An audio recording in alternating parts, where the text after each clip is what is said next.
மக்களுக்கும் தமிழக இளைஞர்களுக்கும் வணக்கம். தமிழ்நாடு இப்ப அழிஞ்சிட்டு இருக்கு, உங்களுக்கு தெரியுமா? தமிழ்நாட்டை அழிச்சிட்டு இருக்காங்க, அது உங்களுக்கு தெரியுமா? இன்னும் சில பகுதிகளை அழிக்க போறாங்க, அது உங்களுக்கு தெரியுமா? 8 திசையும் கட்டி ஆண்டவன் தமிழன், தமிழ்நாட்டுக்காரன். இன்னைக்கு தமிழ்நாட்டை அழிக்க போறாங்க. இது யாருக்கும் இன்னும் வெளியே தெரியாம இருக்கு. சில பேர் தெரிஞ்சு போராட வரமாட்டீங்க. ஆந்திராவில் 4 இடத்துல அனுமதிச்சிருக்காங்க ஹைட்ரோ கார்பன் திட்டம், மீத்தேன் திட்டம் நிறைவேற்றுறதுக்கு. குஜராத்ல 5 இடம், ராஜஸ்தான்ல 2 இடம். டெல்லியில என்ன செயல்படுத்த முடியல. அவன் முதல்வர் மக்களை வாழ வைக்கிறான். அங்க முதல்வர் மக்கள் மேல அன்பு, ஒரு பாசத்தோட இருக்காங்க. மக்கள் வாழணும்னு நினைக்கிறாங்க. தமிழ்நாட்டில் எத்தனை இடம் தெரியுங்களா? 32 மாவட்டங்கள் கொண்ட தமிழ்நாட்டில் 31 இடத்தை அனுமதிச்சிருக்காங்க ஹைட்ரோ கார்பன் திட்டம், மீத்தேன் திட்டத்தை. இந்த திட்டம் எங்க தெரியுமா? விவசாய நிலத்துல. மற்ற மாநிலங்கள்லாம் குஜராத், ஆந்திரா, ராஜஸ்தான், இதெல்லாம் எங்க மக்களுக்கு பாதிப்பு ஏற்படுத்தாம மக்கள் வசிப்பிடத்துக்கு மிக தொலைவில். ஆனா தமிழ்நாட்டில் மக்கள் வசிக்க கூட கிராமங்கள்ல விளைநிலங்கள்ல ஆரம்பிச்சிருக்காங்க. இதனால எவ்வளவு பெரிய பாதிப்பு ஏற்படும் தெரியுமா? ஒரு ஹைட்ரோ கார்பன் திட்டம், மீத்தேன் திட்டத்தை மூலம் நிறைவேற்றுறேன்னு சொல்லி 2000 இருந்து 6000 அடி போர் போட்டு அந்த எரிவாயுகளை எடுக்கிறாங்க.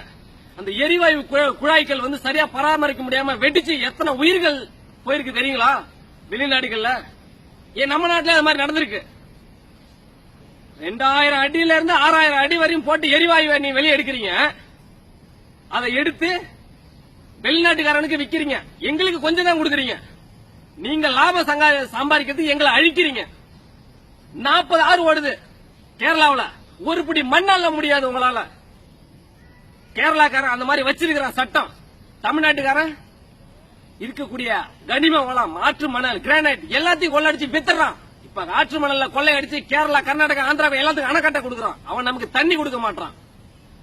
நெய்வேலி நிலக்கரி சுரங்கம் ஆரம்பிச்சதுல இருந்து இன்னைய வரை 22 கிராமங்கள் அழிக்கப்பட்டிருக்கு. எத்தனை பேருக்கு தெரியும்? 35% மின்சாரம் மட்டும்தான் தமிழ்நாட்டுக்கு. 65% மின்சாரம் கேரளா, கர்நாடகா, ஆந்திராவுக்கு போயிட்டு இருக்கு. ஆனா அவன் நமக்கு தண்ணி தரல. ஆனா நம்ம கரண்ட் தந்துட்டு இருக்கோம். கேட்க முடியாது, கேட்டா அடிப்பான். மீத்தேன் திட்டத்துக்காக 1,65,819 ஏக்கர் நிலப்பரப்பு வந்து கையகப்படுத்துறான். கையகப்படுத்தி வெளிநாட்டுக்கார கம்பெனி, அந்நிய நிறுவனம், இது போன்ற நிறுவனங்களுக்கு, ONGC போன்ற நிறுவனங்களுக்கு கொடுக்கறான். 4-5 வருஷம் குத்தகையா. நம்ம நிலம் மீத்தேன் திட்டம், ஹைட்ரோ கார்பன் திட்டம் எடுத்ததுக்கு அப்புறம் எப்படி இருக்கு தெரியுமா உங்களுக்கு? சிம்பிளா உதாரணமா சொல்லணும்னா, கரும்பா ஒரு மிஷின்ல போட்டா சாறு ஒரு பக்கமும் சக்க ஒரு பக்கமும் வரும். அவன் நம்ம நிலத்துல இருக்கக்கூடிய முக்கியமான சார புறா எடுத்துருவான், வெறும் சக்கையை கொடுத்துருவான். அதுக்கப்புறம் நீ எத்தனை உரம் போட்டாலும், எத்தனை எவ்வளவு செலவு பண்ணி நீ நிலத்தை பராமரிச்சாலும் ஒண்ணும் விளையாது. ஏன்னா சக்க அப்படிதான் போயிட்டு இருக்கு தமிழகம். 8 திசையும் கட்டி ஆண்ட தமிழ் இன்னைக்கு அழிவு நோக்கி போயிட்டு இருக்கான். கேட்க ஆள் இல்ல. இந்த அரசியல்வாதி, இந்த அரசியல் எதுவுமே சரியில்லை. மத்த மாநில முதல்வர்கள் மக்கள் நல்லா இருக்கும் நினைக்கும் போது தமிழக அரசியல் ஏன் நினைக்க மாட்டான்? 3200 மதுக்கடைகள் மூடப்பட்டதை அதை திறக்கிறதுக்கு வந்து தமிழக அரசு முன்வர போது ஏன் விவசாயிகளை பாதுகாக்கவும், விவசாய நிலங்களை கையகப்படுத்துறாங்களே, அதுக்கு போராடுறாங்களே, ஏன் முன்வர மாட்டேங்குது?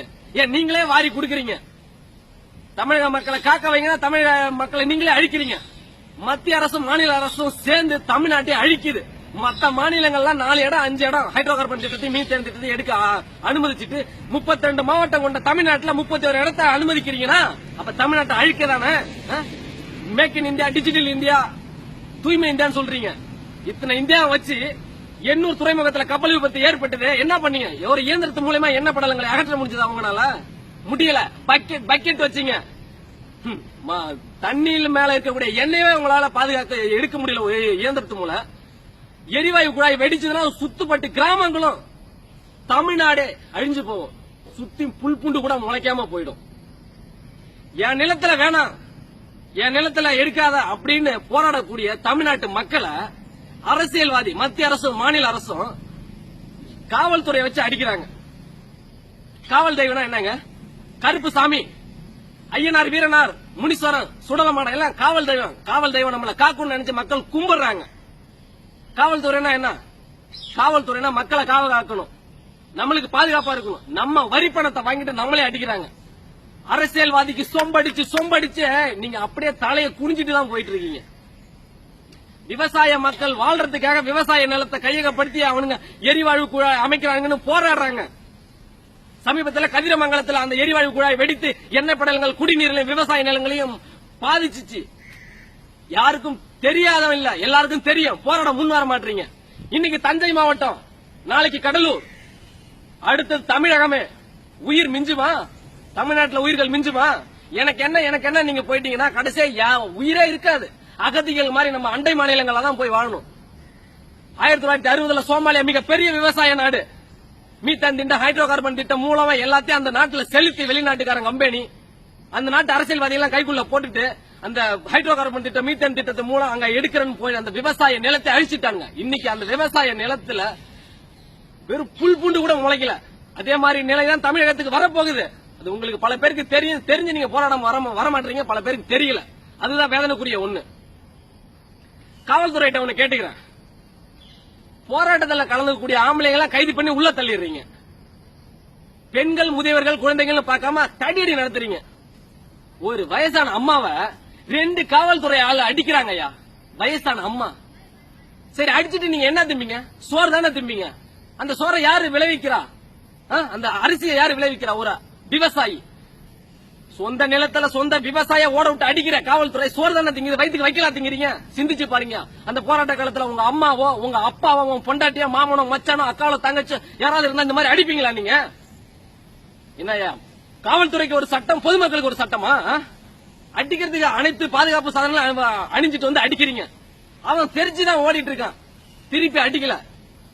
அவன் உரிமையாதான் கேட்கறான். விவசாயிகளுக்கு தண்ணியை கொடு, விவசாய நிலத்தை விட்டுடு, அததான் கேட்கிறான். விவசாயி எல்லாத்துக்கும் சோறு போடுறவன்.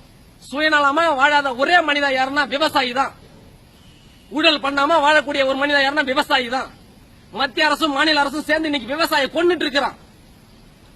கடைசியா உங்கள்ட்ட ஒண்ணு சொல்ல விரும்பிக்கிறேன். இந்த வீடியோ பார்க்கக்கூடிய அனைவரும் நமக்கு இந்த பிரச்சனை வரல, நம்ம ஊருக்கு வரலன்னு நினைச்சு இருந்துடாதீங்க. நான் முன்னாடி சொன்ன மாதிரி தான் இன்னைக்கு தஞ்சை மாவட்டம், நாளை கடலூர் மாவட்டம், அடுத்து ஒட்டுமொத்த தமிழகமே நம்ம எல்லாம் கையேந்தி நிக்கணும். அடுத்த மாநிலத்துக்கிட்டயும் அடுத்த நாட்டுக்காரன்ட்டையும் 3200 மதுக்கடையை தேடக்கூடிய தமிழக அரசு மக்களுக்கு நல்ல வாழ்வாதாரத்தை தேட மாட்டேங்குது. தண்ணீரை எப்படி சேமிக்கணும்னு தெரியல. ஒரு அணை கட்டல. காமராஜர் காலத்துக்கு அப்புறம் அணையே கட்டல. அதுதான் உண்மை.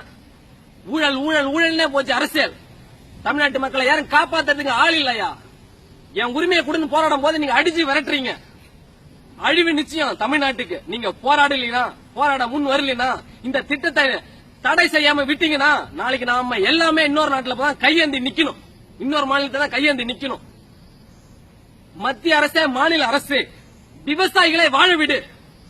ஓஎன்ஜிசி நிறுவனத்தை தமிழ்நாட்டை விட்டு ஓடவிடு. மீத்தேன் திட்டத்தையும் ஹைட்ரோ கார்பன் திட்டத்தையும் கைவிடு. மத்திய அரசே, மாநில அரசே, நீ குடுக்கலினாலும் விவசாயிகளுக்கு குடுக்கலினாலும் கெடுக்காத. விவசாயிகள் அழிஞ்சிட்டு வரான், விவசாயமும் அழிஞ்சிட்டு வருது.